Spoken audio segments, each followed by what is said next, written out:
Hey guys, Dimension Master Studios here, how y'all doing?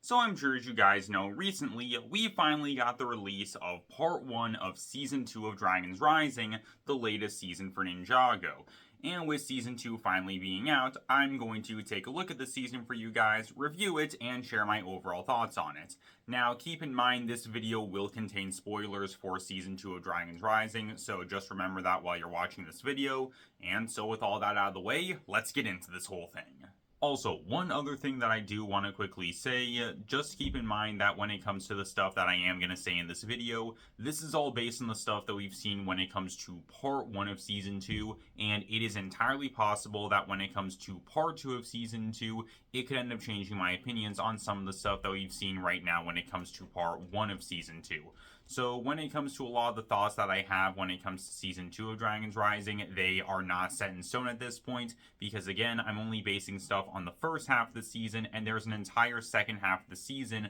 which again, could potentially end up changing some of my opinions that I talk about in this video. So again, please keep that in mind when it comes to the stuff that I'm going to talk about in this video. This is just based on the first half of the season. I have not seen the second half of the season yet because it hasn't come out yet. But again, please keep that in mind. Part 2 has not been released yet, and that could end up affecting some of my opinions that I talk about in this video. Now, right off the bat, I just want to let you guys know, this video isn't going to be like my typical reviews where I go over the stuff that I like and then I go over the stuff that I don't like. Instead, this video is going to be more in line with the review that I made for part 1 of Season 1, where I just go over a bunch of different stuff from the season and talk about it and not really discuss what I did like and what I didn't like in that order. So I'm just going to be talking about stuff in general when it comes to the season and sharing my thoughts on it. Now, when it comes to Season 2 of Dragon's Rising, one thing that I want you guys to keep in mind is that, for me personally,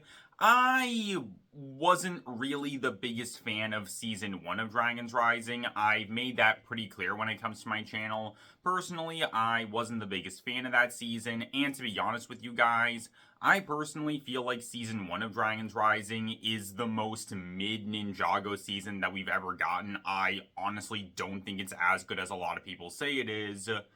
But with that being said, when it comes to Season 2 of Dragon's Rising, I can safely say that, in all honesty, I liked the season. I genuinely thought that part 1 of Season 2 of Dragon's Rising was good. I don't think it's great or anything, like, it's not amazing, but I feel like Season 2 is definitely an improvement compared to Season 1. Not a major improvement by any means. I still have some big issues when it comes to this season, but again, in comparison to Season 1, I do honestly think that Season 2 is better, and again, I do think that this season is good. So now let's actually discuss the season and talk about my thoughts on the various different things about the season.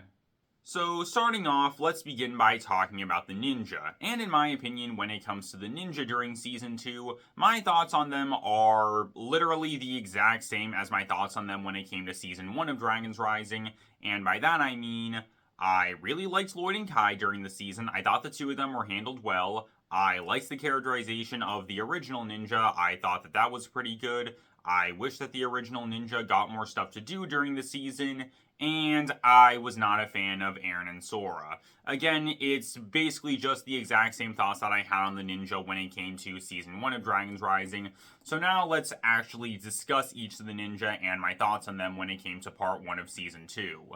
So let's start off by talking about Aaron and Sora, and like I said, I didn't really like Aaron or Sora that much when it came to Season 2. Something that I feel I've made kind of clear when it comes to my channel is that personally, I'm not really the biggest fan of Aaron and Sora when it comes to Dragon's Rising. Personally, I don't really think Aaron or Sora are all that compelling or interesting as characters, and I wasn't really the biggest fan of them when it came to Season 1 of Dragon's Rising, and I didn't think either of them were particularly very interesting when it came to Season 2 either. However, I do feel like Season 2 of Dragon's Rising was actually able to fix a couple of problems that I had with Aaron and Sora that were present in Season 1 of Dragon's Rising, which is something that I did actually like. So let's start off by talking about Sora and the problem that I had with her in Season 1 that Season 2 fixed. and that was Sora being overpowered. A problem that I had with Sora in Season 1 of Dragon's Rising is that I feel like as a result of Sora's tech powers,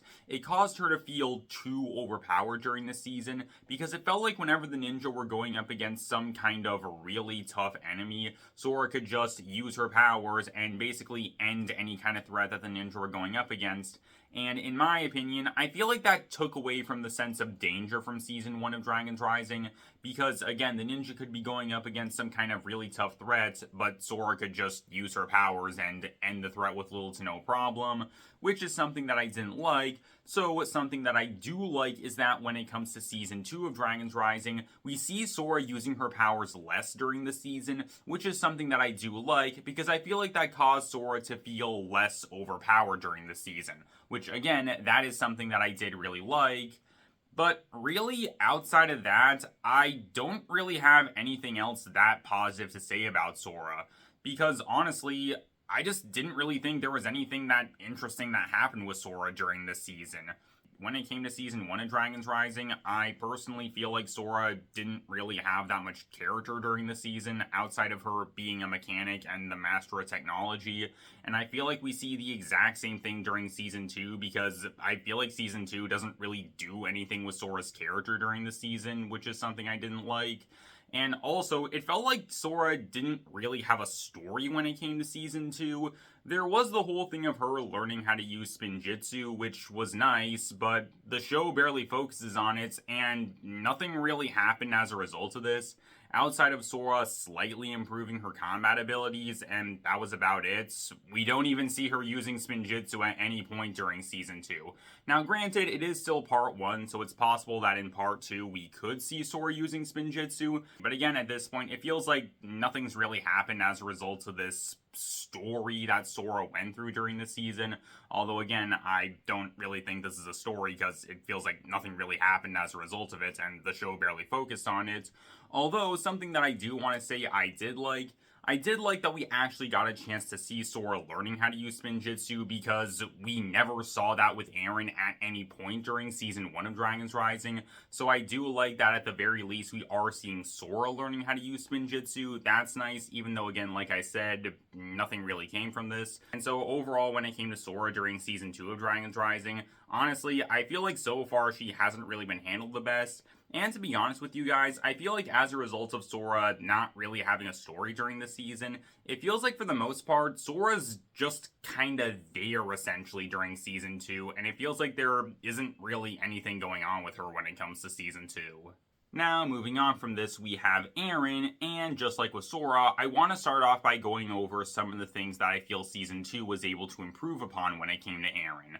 For starters, I feel like Aaron was less annoying during this season. Personally, I feel like Aaron was kind of annoying when it came to Season 1, with him constantly bringing up stuff revolving around the ninja, or him constantly bringing up that he lost his parents during the merge. Personally, I thought that got kind of old and kind of annoying after a while when it came to Season 1, and again, I honestly thought that Aaron was kind of annoying when it came to Season 1 of Dragon's Rising, so I do like that when it comes to Season 2 of Dragon's Rising, they toned down that stuff a lot. So again, like I said, I feel like Aaron is less annoying during the season, although to be fair, I do still think that Aaron is a little bit annoying when it comes to Season 2, especially given the multiple moments that we get with him during the season of him being unlikable at different points. It's something that honestly I wasn't really a big fan of, and I understand that this is meant to be intentional and a part of his story, with Season 2 knocking him down so that way his bounce back will be a really big deal. But again, the show still made Aaron unlikable, and it's something that, again, I wasn't really a fan of because I thought it was kind of annoying. So there's that, but then there's the other thing that I feel Season 2 was able to fix when it came to Aaron. Season 2 actually gave him a story, which I think is great, because honestly, I feel like Season 1 of Dragon's Rising didn't really give Aaron a story, outside of him learning how to transfer his Spinjitzu power to objects, but the show barely focused on this, so I don't really consider that to be a story for Aaron. So again, I do like that Season 2 of Dragon's Rising actually gave Aaron a story,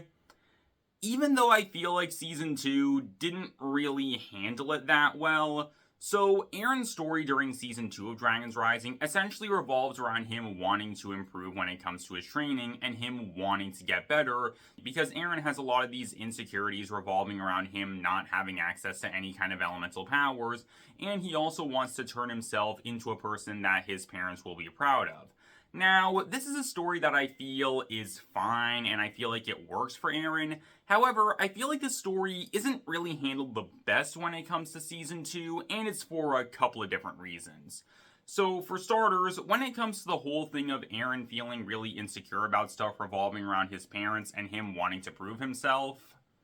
that's the exact same story that Cole went through back during Season 13, because during Season 13, Cole was also feeling a lot of insecurities revolving around stuff when it came to his mom, and Cole wanted to prove himself. And this is something that I brought up when it came to Sora's story during Season 1 of Dragon's Rising, because I feel like that story was a bit too similar to Nia's Season 5 story. I don't like that when it comes to Ninjago, it's giving one of the ninja a story that one of the other ninja has already gone through. Personally, it's something that I didn't really like all that much. Also, when it comes to the whole thing of Aaron not really feeling that great as a result of him not having access to elemental powers, that's the exact same story that Kai got during Season 11, with him feeling useless in comparison to the rest of the team as a result of him not having his powers. So Aaron's story during Season 2, in my opinion at the very least, kind of feels like this weird combination of Kai's Season 11 story and Cole's Season 13 story, which is something that I wasn't really the biggest fan of. However, in addition to that, another problem that I have when it comes to Aaron's story during this season is that when it comes to Aaron feeling like he's not improving when it comes to his training, to me, this feels very weird because the show is telling us that Aaron isn't improving when it comes to his training and he's struggling, but the show is showing us the opposite. Something that I brought up when it came to Aaron multiple times when it came to Season 1 of Dragon's Rising is that something we constantly see with Aaron is him really quickly and in some cases almost instantly getting and understanding certain concepts when it comes to being a ninja, whereas the original ninja had to constantly train and practice in order to understand that stuff. And I feel like this is something that we see continue during Season 2 of Dragon's Rising, with Aaron once again being really good when it comes to a lot of his skills and abilities. Yet the show acts like Aaron isn't improving when it comes to this stuff, even though we can see that Aaron is doing really well when it comes to his skills and he's at the same skill level of the rest of the ninja. So again, to me this whole thing feels kind of weird. Now, if the season was saying that Aaron was specifically struggling when it came to stuff with his spinjitzu, then I could understand that. And this is something that I feel the show tries to go for during the season when the ninja are training under Egalt. However, even then, I feel like this isn't really handled the best, given the way the characters talk about Aaron having access to his spinjitzu and the way he uses it, because the characters act like Aaron is doing fine when it comes to stuff with his spinjitzu, but the show is also acting like Aaron isn't doing well when it comes to his spinjitzu, and so the whole thing to me honestly just feels really contradictory, and to me the whole thing just doesn't really make a lot of sense. Also, speaking of things not making sense, to me, something that feels really weird is that all throughout the season, we see that Aaron is trying to do stuff when it comes to his object spinjitzu because apparently Aaron is really struggling at it. But to me, this feels really odd because in the Season 1 finale, we saw that Aaron was successfully able to figure out how to transfer his spinjitzu power to objects. And that was a pretty big moment for Aaron during the Season 1 finale. So how come during Season 2 he's all of a sudden struggling again? If you ask me, that doesn't really make a lot of sense. And so overall, when it comes to Aaron during Season 2, while there were a couple things about him that I did like when it came to the season, by and large so far, I feel like Aaron hasn't really been handled the best so far when it comes to Season 2, and yet again, I did not like Aaron when it came to Season 2. So, moving on from this, let's now discuss the original ninja, and for the most part, I feel like the original ninja were honestly handled pretty well during this season. With one of the things about the original ninja that I really like during this season is that the original ninja get more stuff to do during the season. This is something that I really like because one of my biggest problems with Season 1 of Dragon's Rising is that I feel like most of the original ninja barely got anything to do during the season. I feel like Lloyd and Kai got a lot of stuff to do during the season, which is something that I liked, but by comparison, I feel like the rest of the ninja didn't really get as much. So something that I do like is that when it comes to Season 2 of Dragons Rising, for the most part, the ninja do get a lot more to do during the season, which is something that I do honestly really like. Well, with the exception of one ninja, but we'll get back to him. So now I want to talk about the original ninja and what I liked about them during the events of Season 2. So let's start off by talking about Lloyd, and honestly, I really liked Lloyd during Season 2, and just like when it came to Season 1 of Dragons Rising, I thought that Lloyd was the best part of the season. I really liked Lloyd. So for starters, I really like that when it comes to Season 2 of Dragons Rising, we see the effect that being a conduit for the Source Dragons has on Lloyd, with Lloyd constantly having these visions of the future and Lloyd being unsure about what they all mean. And not only that, but when it comes to Lloyd, we also see just how scared he is as a result of all these visions showing him all this terrifying stuff. And we see that Lloyd is really scared as a result of all these visions. However, despite all this happening, Lloyd still does the best that he can in order to continue on with what he's doing, and he does his best to not let these visions affect him, which is something that I do like, and this is essentially Lloyd's entire story during part 1 of Season 2, him doing his best to work through these visions and not let the visions scare him with everything that he's seeing, which is something that I like. Something else though that I really like is that when it comes to Lloyd having all these visions, he doesn't keep everything with his emotions bottled up and he keeps everything to himself, but instead, Lloyd actually opens up about the struggles that he's going through as a result of these visions, and he talks to people about what he's going through, which allows people to help out Lloyd work through the stuff that he's going through, which I honestly think is a really great thing to see, and I feel like this is a great job of showing us how much Lloyd has grown over the events of the show, considering the fact that we saw Lloyd in the opposite kind of situation back during the Oni trilogy and Season 11, where after Lloyd went through all that trauma as a result of Harumi, Lloyd was bottling up his emotions and keeping everything to himself. That was until Season 11 when Lloyd opened up about the emotional struggles that he was going through and he talked to Akita about what he was going through. And as we saw during Season 11, this had a positive effect on Lloyd, and we see the exact same thing happen with him during Season 2 of Dragons Rising, because as a result of Lloyd talking about this stuff, it has a positive effect on him. And again, this is something that I do like, because it shows us Lloyd's growth that he's gone through over the events of the show, which I think is great. And I also think it's great that when it comes to Lloyd, this entire story for him during part 1 of Season 2 all culminates with Lloyd finally coming to the realization that he can't let the visions define stuff when it comes to him, and he has to make his own destiny, and he can't constantly be living in fear of the visions, which is what ultimately allows him to unlock the Rising Dragon technique during episode 10, which I think is honestly something really great, and it's something that I thought was really cool to see. Also, one other thing about Lloyd that I really liked when it came to the season, I like that Season 2 continues on with the Master Lloyd story, with Lloyd still doing what he can to help teach Eren and Sora, which I think is great, but we also see that when it comes to Lloyd, even though he does feel more confident in his abilities of being a teacher, Lloyd also still has some doubts revolving around him being a teacher, and he doesn't think he's fully ready yet. And I feel like this is something really great to see, because it's showing us that even though Lloyd does feel more confident in his abilities, he's not all the way there yet. He's not in the same kind of position that Sensei Wu has been in all throughout the events of the show, and this is something that I like because it shows us that when it comes to Lloyd and Sensei Wu, even though the two of them are both teachers, the two of them are both in very different scenarios when it comes to them actually teaching, and the two of them both go about things pretty differently, which I think is honestly something pretty cool. And so overall, when it comes to Lloyd, like I said, I really liked him during Season 2, and like I said, he was my favorite part of the entire season. I thought Lloyd was great. After this, we have Kai, and I feel like Kai was also handled really well during the season. I thought he was absolutely fantastic. Kai was another ninja who I really liked when it came to Season 1 of Dragons Rising, and I feel like Kai was also handled really well during this season as well. For starters, I really like that during Season 2 of Dragons Rising, we get a chance to see a continuation of Kai and Wildfire's dynamic that we saw during Season 1. Personally, I really liked that because Kai and Wildfire's dynamic was one of my favorite parts of Season 1, so I'm really glad that Season 2 is continuing on with that, and I think it's really interesting seeing the father and daughter dynamic that Kai and Wildfire have, because I feel like this results in some really interesting character moments for the two of them, and I feel like it results in a lot of genuinely comedic moments moments when it comes to the show. And I like that when it comes to Kai and Wildfire, even though Kai does get mad at Wildfire a lot when it comes to Dragons Rising, you can tell that Kai does still care about Wildfire and he does want the best for her, which is something that I think is pretty great.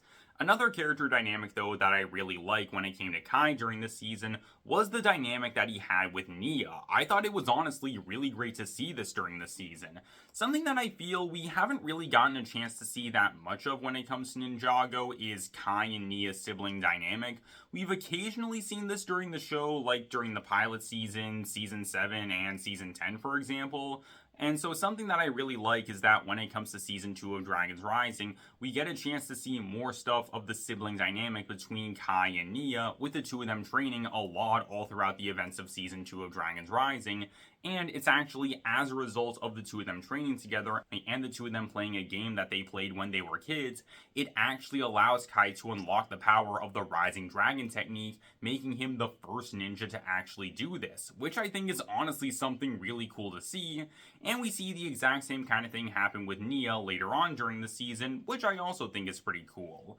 I also think that when it comes to Kai in general during the season, he was pretty good, with us getting some really great moments from Kai, and again, I feel like he had some really great dynamics with the different characters. And then we have the big moment at the end of part 1 with Kai getting sent through the portal into Nether Space and him getting stuck inside of it, and it looks like this is where Kai is going to be for a majority of part 2 of season 2 of Dragons Rising. And it looks like a major focus for Kai and Bonsel is going to be the two of them trying to find a way to get out of Nether Space somehow, which I do think is honestly something interesting, and I am looking forward to see what's going to happen with Kai during part 2 of season 2. And so overall, when it comes to Kai, again, I thought he was honestly handled really well during the events of season 2. I thought he was great. After this, we have Nia, and I feel like when it comes to Nia, she was also handled pretty well when it came to season 2 of Dragons Rising. Like I said, I really liked her dynamic with Kai that we saw during the season, with the two of them spending a lot of time training during the season,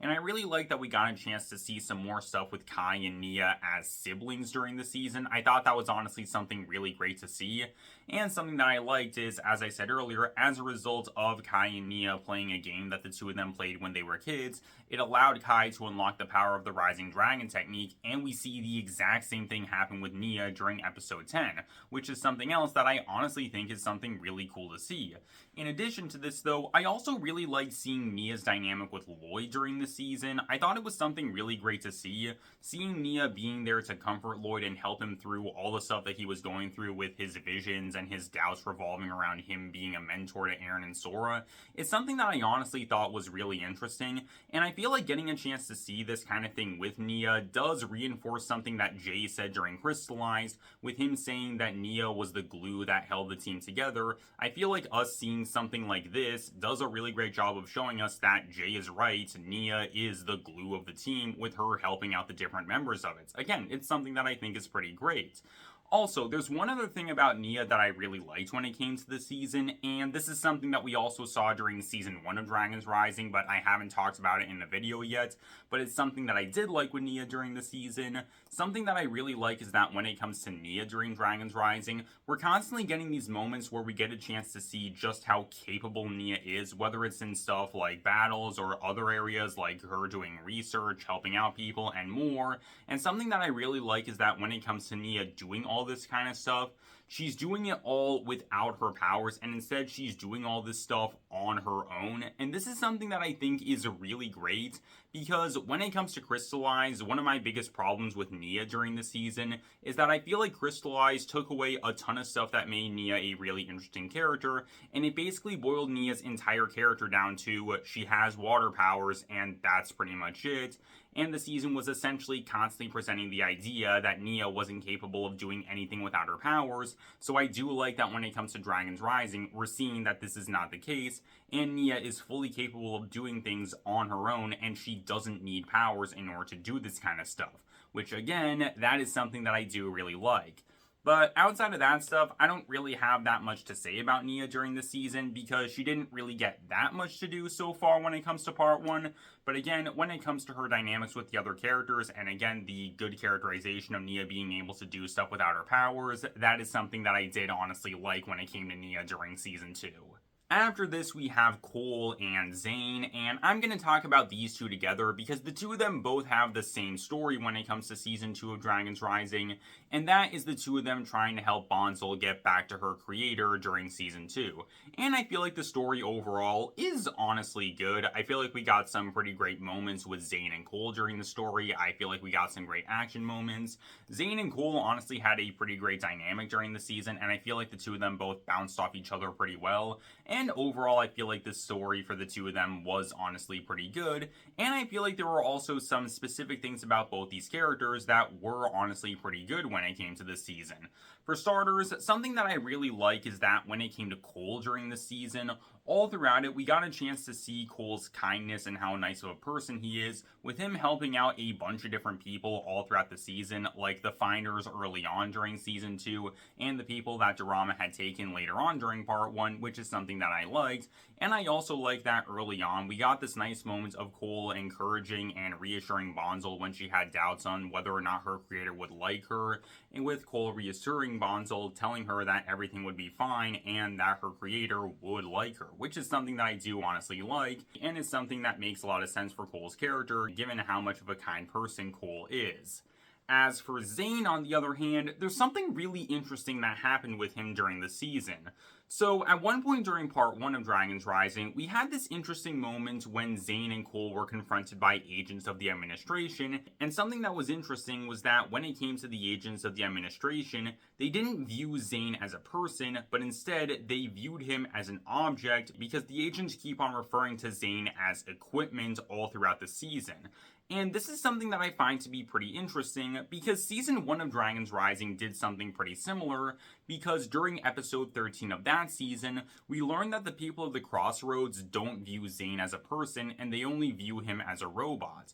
And this is something really interesting that I've been noticing when it comes to Dragons Rising, because it looks like a major thing that we're seeing with Zane when it comes to Dragons Rising is Dragons Rising essentially dehumanizing Zane by constantly showing us that when it comes to the people of the merged worlds, they don't view Zane as a person, but instead they view him as an object. And I think this is something really interesting because I feel like this is setting up a story for Zane revolving around him showing the people of the merged worlds that he's more than just a robot and he is in fact a person, which I honestly think would be a really interesting idea for Zane, especially given the fact that Zane's humanity was a very big part of his character in the earlier seasons of the show. So Dragons Rising doing a story for Zane revolving around him showing everyone that he's more than just a robot, I think that would honestly be something pretty interesting to see when it comes to Zane. And so when it comes to Cole and Zane during the season, I feel like the two of them were honestly handled pretty well when it came to Season 2 so far.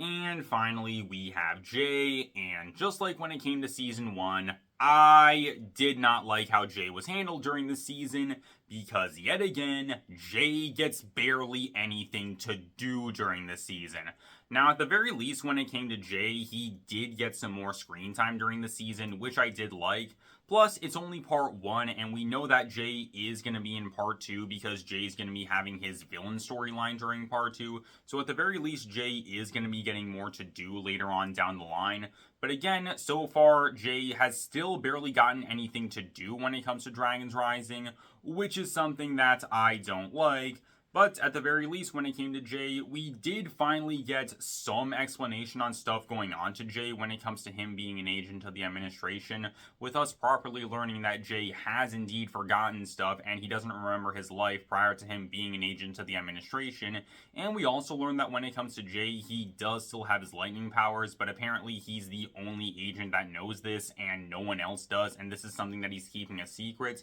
And we do get this one moment when the mysterious glowing orb shows Jay an image of himself as a ninja, and it looks like this is setting up Jay finally remembering his life as a ninja, which is something that I do like. But when it comes to Jay, for the most part, again, he doesn't really get that much when it comes to Dragons Rising outside of this one scene where we see all that stuff.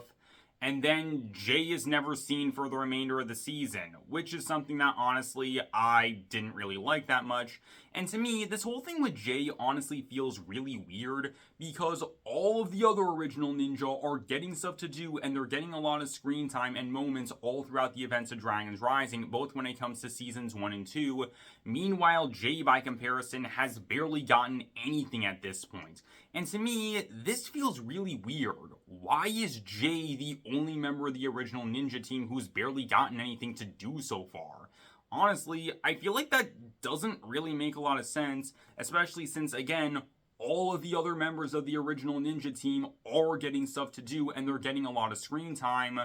So why is Jay barely getting anything when it comes to Dragon's Rising? If you ask me, that doesn't really make a lot of sense. And so again, like I said, just like when it came to Season 1 of Dragon's Rising, personally, I wasn't really a big fan of how Jay was handled when it came to Season 2. I found it to be really unsatisfying and really underwhelming. And like I said, when it came to my video discussing the stuff that I was and the stuff that I was not looking forward to when it comes to Season 2 of Dragon's Rising, I am not looking forward to Jay's villain storyline that he's going to be getting in Season 2. So, moving on from the ninja, let's now discuss the other heroes that we got when it came to Season 2 of Dragon's Rising, starting off with the returning heroes that we were introduced to during Season 1 of Dragon's Rising, starting off with Rayu, and honestly, I'm pretty mixed on Rayu when it comes to Season 2. So, on the one hand, I do like the decision to age up Rayu and make him older. This is something that I really like because, as I've said on a few different occasions, I personally feel like when it comes to Rayu, he felt more like a marketing device rather than an actual character when it came to Season 1 of Dragon's Rising. Because to me, Rayu felt a lot like the cute, marketable baby character that a lot of franchises have been including recently. And honestly, that's something that I didn't really like that much. So I do like that when it comes to Rayu, the show aged him up and it made him older, because I feel like this can result in Rayu getting more stuff to do now when it comes to Dragon's Rising, other than him just following along with the ninja and sparking Sora's powers, and that's it. So again, I do like the decision to age Rayu up and make him older. Again, this is something that I like. I'm not super crazy on the design. I think it looks a little odd, but I don't really have any major complaints with it. Just again, not the biggest fan of it. But on the other hand, when it comes to Rayu, it feels like he didn't really get anything to do during the season. There was a small thing revolving around him and Sora learning how to use Spinjitzu, which was nice. But just like I talked about when it came to Sora earlier, it also feels like nothing really comes as a result of this because we never see Rayu using Spinjitzu at any point during Part 1. Now, once again, it is only Part 1, so it's possible that in Part 2 we could see Rayu performing Spinjitzu. But again, at this point, nothing's really come from that. Also, one other thing that we see when it comes to Rayu is him learning to fly during the season, which I do think is an interesting idea. But I feel like this is something that could have been handled a bit better because the show doesn't really make a lot of references to the idea of Rayu flying and him learning how to fly. It's something that's brought up like once or twice in the entirety of the season, and then it happens towards the end of Part 1. And to me, while I think that the payoff is good, I feel like the setups of this could have been handled better. And so when it comes to Rayu, like I said, I'm honestly kind of mixed on how he was handled during Season 2. I feel like there were some aspects about him that were good when it came to Season 2, but I feel like there were some things that also could have been handled a bit better when it came to Season 2, but we'll see what Part 2 does with him. After this, we have Wildfire, and just like when it came to Season 1, I really liked Wildfire during the season. Like I said earlier, I really liked seeing Wildfire's dynamic with Kai during the season. I thought it was something really great to see with their father and daughter dynamic during the season. Again, it's something that I enjoyed. I also enjoyed seeing Wildfire's dynamic with Egalt during the season. I thought it was something really interesting to see, especially their second major conversation that they have, because in this moment, we get a chance to learn some more stuff about Wildfire and where she grew up, with us learning that apparently the dragons have a lot of stories about Egalt and Rontu, and it's actually as a result of Wildfire telling Egalt these stories, it causes him to reconsider stuff revolving around the ninja and see more hope in them, which is something that I do think is honestly really interesting. But in addition to this, we also get a chance to see more of Wildfire's knowledge about dragons, with her telling Egalt about the wasting sickness, which is something that affects older dragons, and we see that when it comes to Egalt, he is suffering from this condition. And I think it's pretty interesting that as a result of Wildfire growing up around dragons so much, she would know about this, so she knows the kind of thing that Egalt is going through. Again, it's something that I think is pretty interesting, and I do like that when it comes to Wildfire, she was basically the one who was able to help inspire Egalt and make him reconsider stuff when it comes to the ninja. Again, it's something that I thought was really cool. I also feel like when it comes to Wildfire, she had a lot of really great moments during the season, whether it was just moments involved with her being in certain fight scenes, or moments with her interacting with the characters, or just genuine comedic moments when it came to the season. Again, I thought that Wildfire was handled pretty well during the season, but there's one last thing about Wildfire that I want to talk about that's something else that I really liked. And that was Wildfire getting her leg injured during the season. So this is something that happens during the second episode of the season, and something that I know a lot of fans were thinking about or expecting was that as a result of Wildfire getting her leg broken, then this would humble Wildfire and it would cause her to start acting differently compared to how she usually does, with her essentially acting less animalistic and unhinged as a result of her getting this injury. However, we don't see this happen during Season 2, and Wildfire continues to be as animalistic and unhinged as she was during Season 1 of Dragons Rising. And to be completely and totally honest with you guys, I'm actually really glad about this, because a big concern that I had when it came to Wildfire getting injured is that if she was humbled, then we would see less of Wildfire being really animalistic and unhinged, and I feel like if we saw less of that, then it could result in Wildfire feeling like a really boring character as a result of that, which is something that honestly I wouldn't really like that much, because I feel like when it comes to Wildfire being so animalistic and unhinged, it's something that makes her a really fun and unique character when it comes to Ninjago. And so I feel like if that was taken away from her, then again, like I said, I feel like that could have resulted in Wildfire feeling kind of boring as a result of that. So again, I'm really glad that this is something that did not happen, and we still saw Wildfire the same way that she was during Season 1 of Dragons Rising. Again, this is something that I like. But there's one other thing about Wildfire that I want to talk about that I found to be really interesting, and I could be reading into this too much, but it's still something that I want to bring up. Something that we see on a few different occasions when it comes to Wildfire during the season is her being really scared about a variety of different things. And to me, this makes me wonder if when it comes to Wildfire and the way that she acts when it comes to Dragons Rising, it's just that, an act, and Wildfire is essentially acting all tough in the way that she usually does, in order to hide the way that she really thinks and feels, with her potentially, in actuality, being really scared and insecure about a lot of stuff, but she doesn't want to show that to the rest of the ninja. And again, I could be reading into this way too much, but if this is indeed the case, I think that could honestly be an interesting story for Wildfire to get, but again, I could be reading into this way too much. But either way, when it comes to Wildfire, again, I really liked her when it came to Season 2 of Dragons Rising. After this, we have Euphrasia and Gio, and I'm going to talk about these two at the same time because I have the exact same thoughts on the both of them, and that is, I don't really have anything to say about either one of them when it comes to the season. Personally, I thought that Euphrasia and Gio were both kind of bland characters when it came to Season 1 of Dragons Rising, and I wasn't particularly interested in either one of them, really.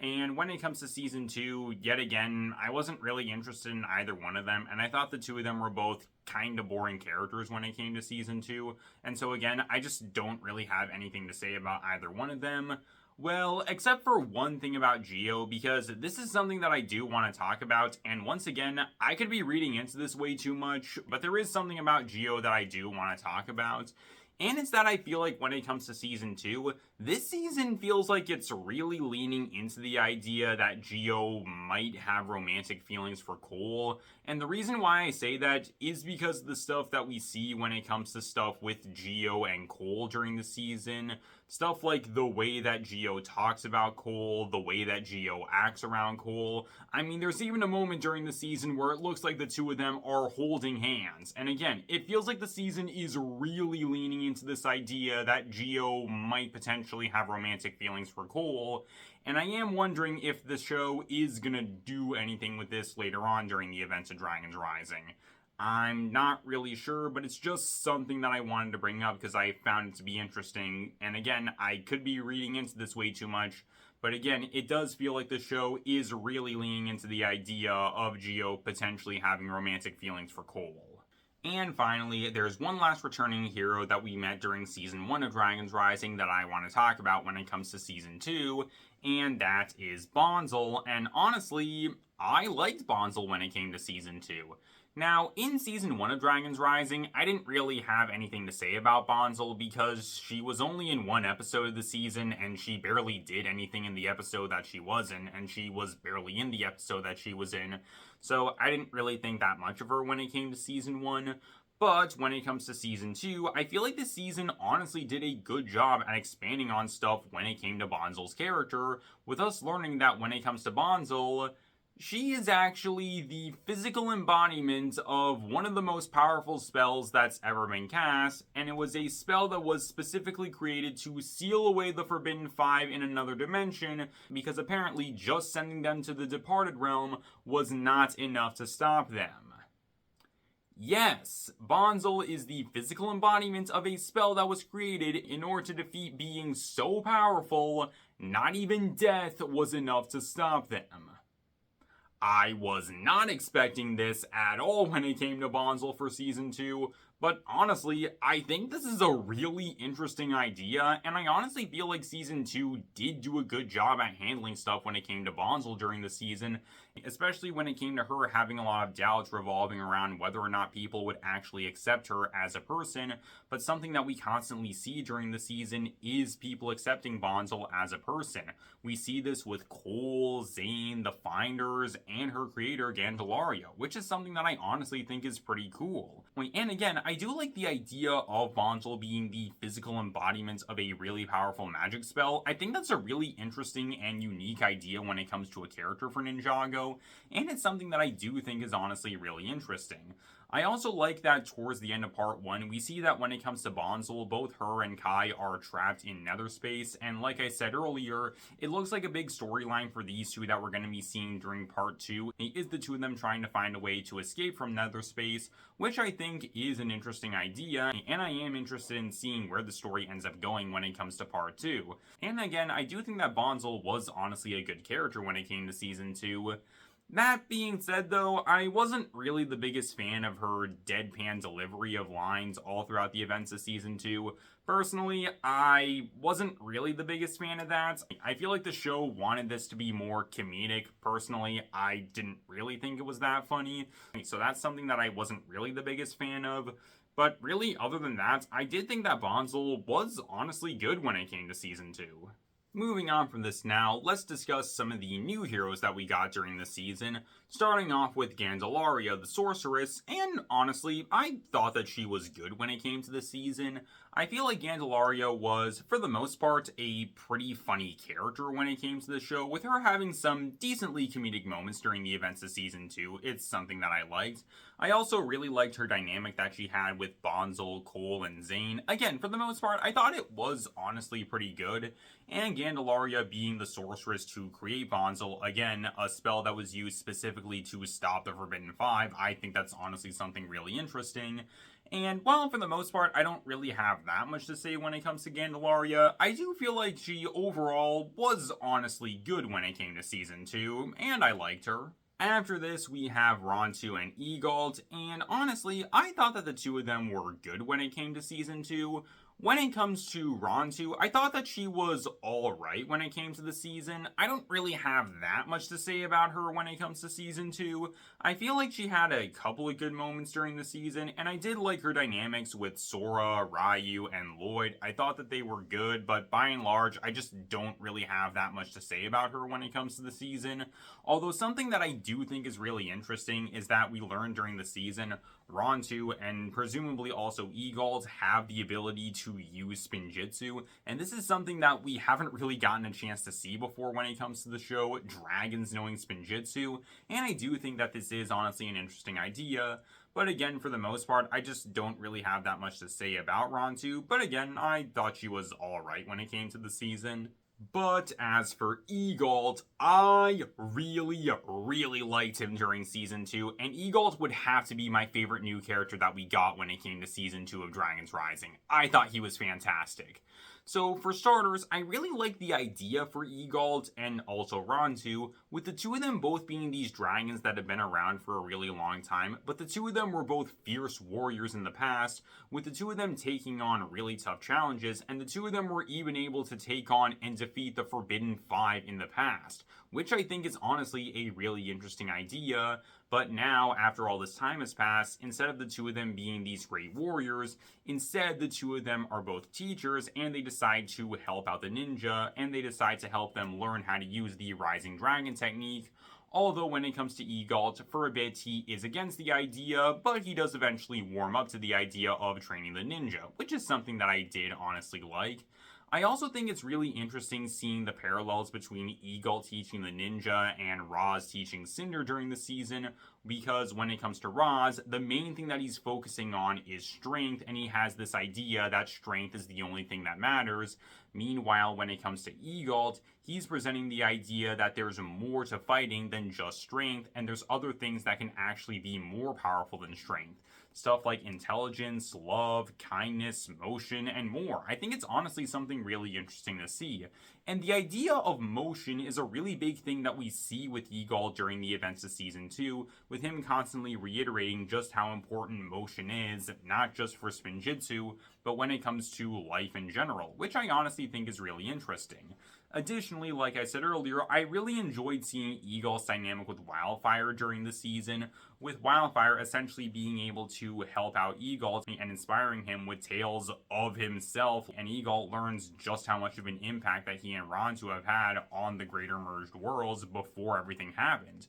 which I honestly do think is a really interesting idea. Plus, I do like that as a result of this moment between him and Wildfire, it causes him to reconsider stuff when it comes to training the ninja, with him being open to new ideas with the ninja's training, including letting Kai and Nia train together, which ultimately results in Kai being able to learn the Rising Dragon technique, which I honestly think is something pretty interesting. And overall, when it comes to Egalt, I honestly really liked him when it came to Season 2 of Dragons Rising, and again, he was my favorite new character that we got during the events of Season 2. I thought he was really good. And so that's it when it comes to the heroes. So now let's talk about the villains, starting off with Dorama. Now, Dorama was only in one episode of the season, but honestly, I really did not like Dorama. In Season 1 of Dragons Rising, I thought that Dorama was a really boring and a really annoying character when it came to the season. And again, even though Dorama is only in one episode,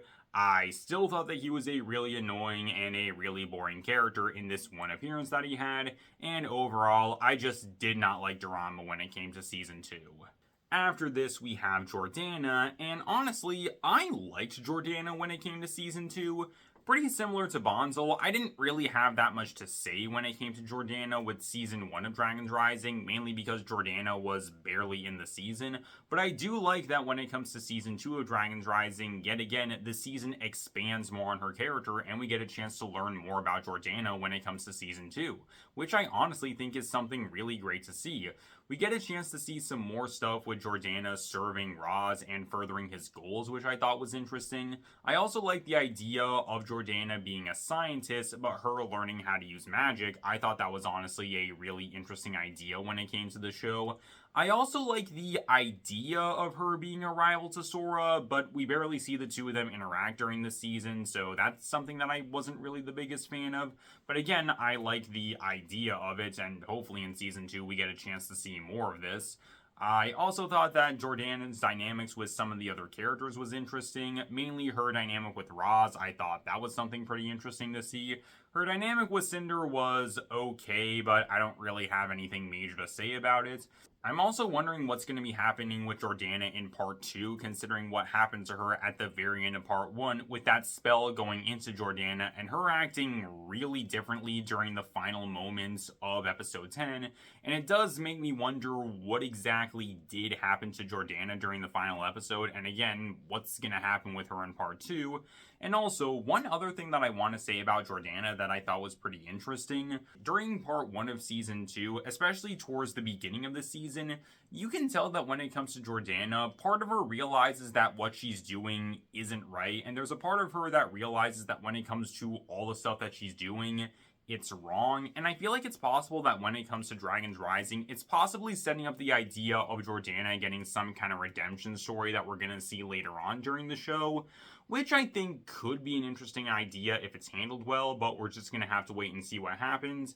And overall, when it comes to Jordana, I honestly liked her when it came to season 2, and I thought that she's been good so far. Up next, we have Lord Roz, and I really liked Roz during the season. So, Roz was my favorite new character that we got during Season 1 of Dragons Rising, and I really liked Roz when it came to Season 2 of Dragons Rising. For starters, I really like how Season 2 of Dragons Rising was able to expand on stuff when it comes to Roz's character, with us learning more about his backstory and his connection to his mysterious master, with us learning that when Roz was a kid, his mysterious master found him, and he told Roz something that Roz would hold very dear for the remainder of his life, and that is that strength matters above all else. And this is an idea that we see Roz continue to exhibit all throughout the events of Dragons Rising, with him constantly showing his strength on so many different occasions during the show. We even see that when it comes to Roz, he mocks Eren for not being that strong when they fight against each other during episode 9, showing just how much this lesson has affected Roz. Also, speaking of Roz and his master, we get a chance to see something really interesting with these two during the season, because as we see during the season, Roz apparently has the ability to communicate with his mysterious master by going to this mysterious alternate dimension place where he's able to talk to his master and get orders from him, which I think is honestly something really interesting to see. I also really enjoyed seeing just how ruthless and evil Roz was all throughout the season, and I feel like this honestly does a really great job of showing us just how much of a bad guy Roz really is, with him being really brutal when it comes to the fights that he's involved with, like with his fight against Eren during episode 9 and his big fight against the ninja that we got during episode 10. I feel like those fights were honestly really good, and I feel like those fights did a really great job at showing us, again, just how ruthless and evil Roz really is. Also, speaking of evil, we get a couple of moments during the season that show us just how evil Roz is and the lengths that he's willing to go to in order to achieve his goal, with him doing stuff like being perfectly fine with the destruction of the Cloud Kingdom, even if it means all the residents of it dying in the process, showing that Roz does not care about what he has to do in order to serve his master. And towards the end of the season, we also see that after Roz was able to bring back one of the members of the Forbidden Five, specifically a guy named Noct, Roz ended up placing a control device on the back of his head in order to ensure that Noct would not be in control of things, but Roz would continue to be the one in charge when it came to this whole thing, showing that Roz is still top dog no matter what happens, and he is not going to be listening to the Forbidden Five, but instead, they're going to be listening to him. And again, this is something that I really liked because, once again, it shows us the lengths that Roz is willing to go to in order to achieve his goals for his master. And so again, when it comes to Roz, I really liked him during the season, and Roz continues to be my favorite new character that we've gotten so far when it comes to Dragons Rising. And finally, we have Cinder, and when it comes to Cinder, he's only been around for half a season at this point. However, despite that, I can confidently say that when it comes to Cinder, in my opinion, he is one of the worst characters in all of Ninjago. I really do not like Cinder. Now, I go over this a lot more in my video going over the stuff that I was and wasn't looking forward to when it came to Season 2 of Dragons Rising, so I recommend you go and check out that video. But for the short version of the whole situation, the biggest reason why I don't like Cinder is because he is a permanent reminder that the show killed off an old character just to introduce that character's replacement. Something that we've been seeing Dragons Rising doing that I really have not been enjoying is the show introducing us to new characters that have the powers of old characters. We've seen this with characters like Euphrasia and Ericor, and honestly, this is something that I really don't like, mainly because, in my opinion, I feel like the trend is kind of pointless because the show already had certain characters in the show who either fulfilled a certain role or they had a certain power when it came to the show. But now Dragons Rising is introducing us to brand new characters who are just taking on the exact same roles and powers of characters who, again, were already in the show, and those characters were still around and they could still be used in the story. So it feels like when it comes to Dragons Rising, it feels like the show is introducing us to these new characters essentially just as a way to replace the old characters, which is something that I honestly don't like. Now, in the case of Euphrasia and Gio, I can kind of understand where the writers were coming from when it came to this whole thing, because when it comes to Euphrasia, obviously Moro is dead, so he can't return and be the Master of Wind. So us getting a new Master of Wind, that makes sense. And in the case of Gio, obviously Nadakon wasn't the only Jinn who had the ability to grant wishes. All Jinns could do that. So there being another Jinn, again, I can understand that. So again, I can understand where the writers were coming from when it comes to stuff with Gio and Euphrasia. I'm still not the biggest fan of either one of them, but again, I can understand where the writers were coming from. I just feel like it wasn't handled the best. However, in the case of Cinder, I really do not like him because he is replacing Ash, the previous Elemental Master of Smoke, a character who we haven't seen in the show ever since Season 4, but the last time that we saw him, he was alive, and according to Doc Wyatt, one of the head writers for Ninjago, at this current point in the show, Ash is dead, meaning, like I said, when it comes to Cinder, he is a permanent reminder that the show killed off an old character just to introduce that character's replacement, which is an idea that I really do not like. Now, something that I've seen people use as a way to defend this decision is saying that when it comes to Cinder, he didn't have that much character when it came to Season 4, and he wasn't a very important character when it came to Season 4, and yes, I do agree with this. Ash overall wasn't a very important character when it came to Season 4, and he didn't really have that much character when it came to Season 4.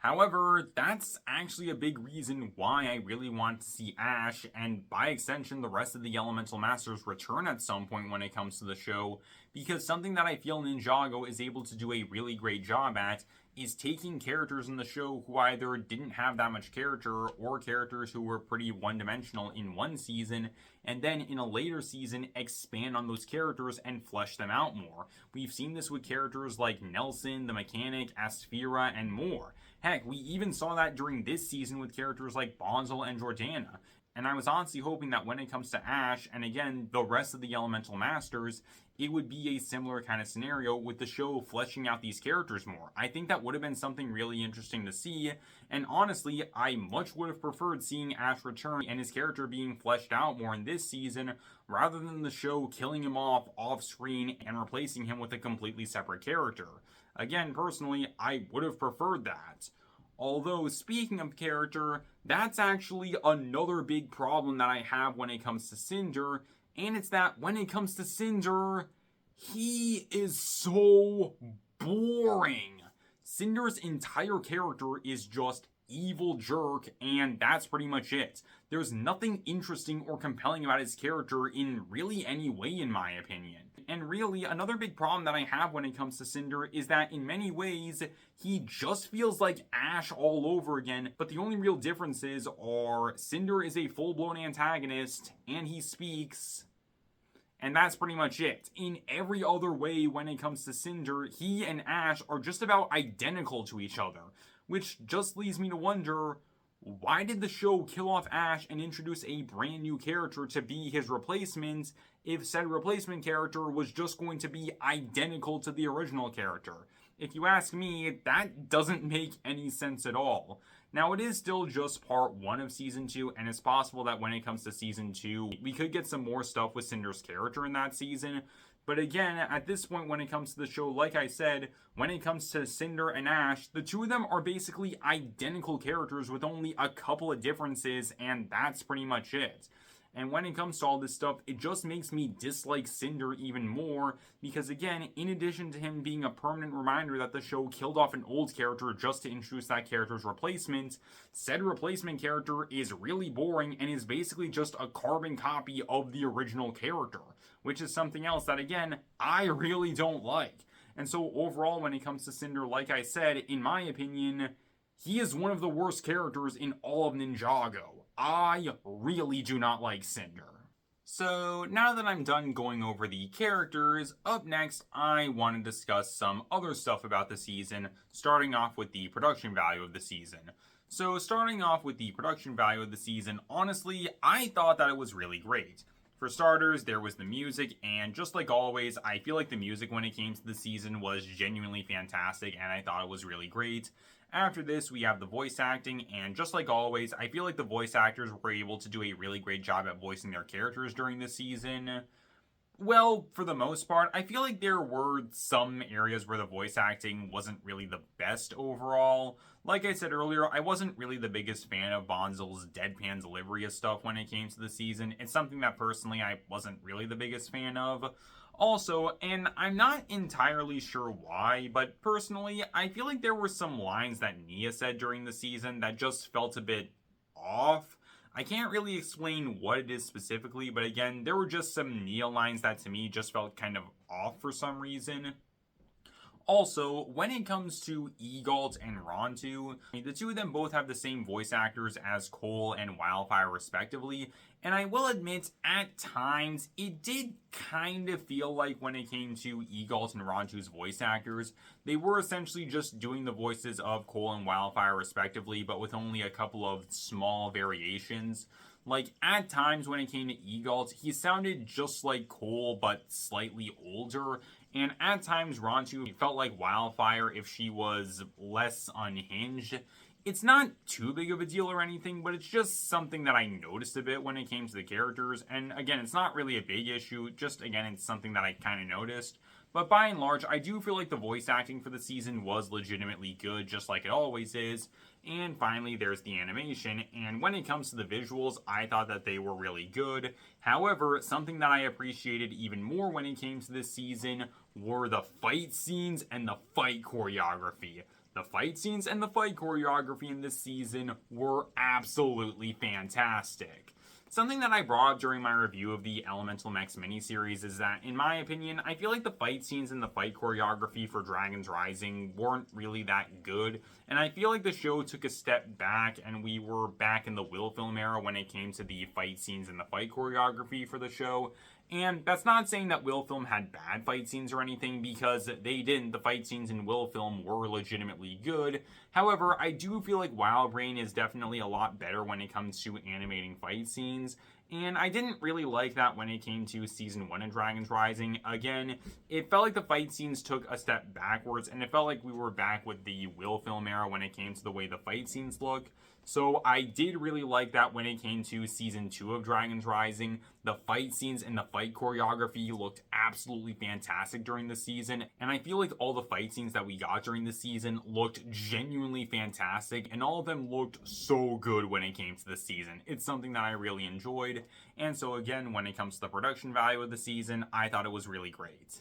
And finally, there's one last thing about Season 2 of Dragon's Rising that I want to talk about, and that would be the episodes. Now, when it comes to Season 1 of Dragon's Rising, personally, I feel like the season didn't really use the 22-minute episode format that well overall, because I feel like when it came to Season 1 of Dragon's Rising, there were multiple episodes where, as a result of the episodes being 22 minutes, it felt like either A, we got multiple episodes where there was barely anything interesting or plot relevant that happened during those episodes, so those episodes felt really boring as a result of that, or the other option, as a result of the episodes being so long, it felt like so many different things were packed into those episodes to the point where it felt like certain things didn't get a proper amount of focus, which is something that I didn't like. But I feel like Season 2 of Dragon's Rising so far has honestly done a better job at handling stuff with the 22-minute format. I will admit, I feel like it's not the best overall, and I do feel like the first two episodes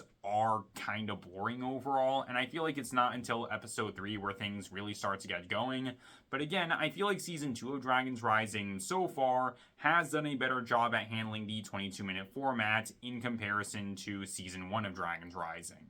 And so that's pretty much all I got for you guys. So, like I said at the beginning of the video, personally, I feel like when it comes to Season 2 of Dragons Rising, I do feel like this season was honestly an improvement in comparison to Season 1. It wasn't a major improvement by any means, and I do still have some big issues when it comes to Season 2, but I do honestly think that by and large, again, Season 2 was an improvement compared to Season 1, and I do think that this season is good. But just that, I don't think that Season 2 is great by any means, but again, I do honestly think it's good. And when it comes to Season 1 of Dragons Rising, I'd give that season like a 4 out of 10. Again, I think it's the most mid Ninjago season of all time. But when it comes to Season 2 of Dragons Rising, like I said, it is an improvement. So I'd give Season 2 of Dragons Rising like a 6 out of 10. Again, I think it's good, but I don't think it's great. But again, I do think it is an improvement in comparison to Season 1, and I am honestly interested in seeing what Part 2 of Season 2 of Dragons Rising is going to look like. And so that's pretty much all I got for you guys. Also, I just want to let you guys know, expect my ranking video of every single episode of Season 1 to come out within a few days, where I'm going to be going over some more stuff when it comes to the episodes, and I'm also going to be going over a few things that I never brought up in this video, so please keep an eye out for that video when it comes out. And so that's pretty much all I got for you guys. So tell me down below what do you guys think. Tell me, what were your guys' thoughts when it came to Season 2 of Dragons Rising? Tell me down below, and I hope you guys enjoy. Later, guys. This is Dimension Master Studios, signing off.